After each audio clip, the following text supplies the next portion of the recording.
जय माता दी। मेरे सभी प्यारे दोस्तों, मैं लक्ष्मी शर्मा बड़ों को चरण स्पर्श, छोटों को प्यार और बराबर वालों को दिल से नमस्कार करती हूँ।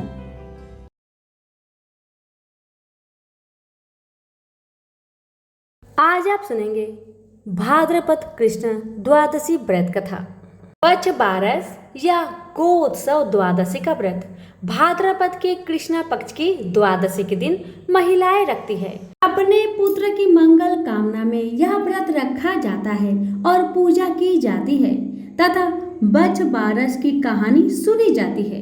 तो आइए सुनिए कथा। एक बार एक गांव में भीषण अकाल पड़ गया था। वहां के साहूकार ने गांव में एक बड़ा तालाब बनवाया, परंतु उसमें पानी नहीं आ रहा था। साहूकार ने पंडितों से पूछा तो पंडितों ने बताया कि तुम्हारे जो 2 पोते हैं उनमें से किसी एक की बलि दे दो तो पानी आ सकता है। साहूकार ने सोचा कि कुछ भी हो जाए, गांव की भलाई के लिए सब कुछ करना ही होगा। कुछ सोचकर साहूकार ने बहाना करके बहू को उसके पीहर भेज दिया। उसके साथ एक पोते को भी भेज दिया जिसका नाम हंसराज था। एक पोते को अपने पास रख लिया जिसका नाम बछराज था। सारे मन से गांव की भलाई के लिए बछराज की बलि दे दी गई। तालाब में पानी भी आ गया। साहूकार ने तालाब पर एक बड़े यज्ञ का आयोजन किया, लेकिन झिझक के कारण बहू को बुलावा नहीं भेज पाए। बहू के भाई ने कहा, तेरे यहाँ इतना बड़ा उत्सव है, तुझे क्यों नहीं बुलाया गया? मुझे तो बुलाया गया है, मैं तो जा रहा हूँ। बहू बोली, बहुत से काम होते हैं इसलिए भूल गए होंगे। अपने घर में जाने में कैसी शर्म, चलो मैं भी चलती हूँ। घर पहुंची तो सास ससुर डरने लगे कि बहू को क्या जवाब देंगे। फिर भी सास बोली, बहू चलो बछ बारस की पूजा करने तालाब पर चले। दोनों ने जाकर पूजा किया। वहां सास ने कहा, बहू तालाब के किनारे को खंडित कर दो।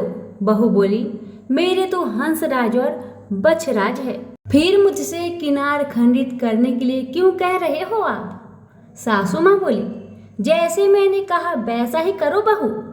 बहू ने सास की बात मानते हुए किनार खंडित की और बोली, आओ मेरे हंसराज बछराज, लड्डू उठाओ। सास मन ही मन भगवान से प्रार्थना करने लगी, हे बछ बारस माता मेरी लाज रखना। भगवान की कृपा हुई। तालाब की मिट्टी में लिपटा हुआ बछराज और हंसराज दोनों दौड़ते हुए वहां आ गए।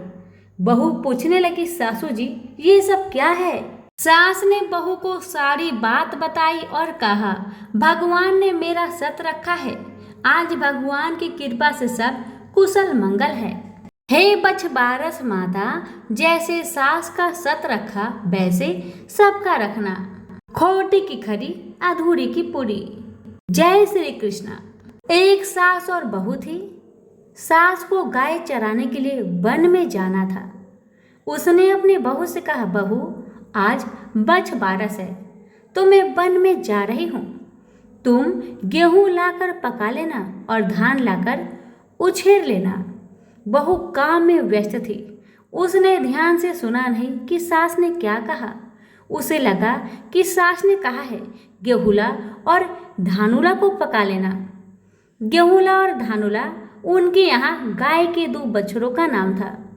बहू को सही तो नहीं लगा, पर सासू माँ का कहा नहीं किया तो वो गुस्सा हो जाएंगी, इसलिए उसने बछड़ों को काट कर पकाने के लिए चढ़ा दिया। सास ने लौटने पर बहू से बोलने लगी, सासू माँ बछड़े। सासू ने उसकी बात काट कर कहा, बछड़ों को छोड़ो, पहले गाय की पूजा कर लेते हैं, फिर बछड़ों की पूजा करेंगे। आज बछ बारस का दिन है। अब तो बहू को अपनी गलती समझ आ गई। वह बहुत घबरा गई। मन ही मन भगवान से प्रार्थना करने लगी, हे भगवान मेरी लाज रखना, मुझसे गलती हो गई, मुझे क्षमा करना। भगवान को उसके भोलेपन पर दया आ गई। हारी में से जीवित बछड़े कूदकर बाहर निकल आए। सास ने इनके बारे में पूछा तो बहू ने सारी घटना सुना दी और कहा, भगवान ने मेरा सत रखा है, जो बछड़ा को फिर से जीवित कर दिया। हे बछ बारस माता, जैसे बहू की लाज रखी वैसे सबकी रखना। खोटी की खरी, अधूरी की पूरी। जय श्री कृष्णा।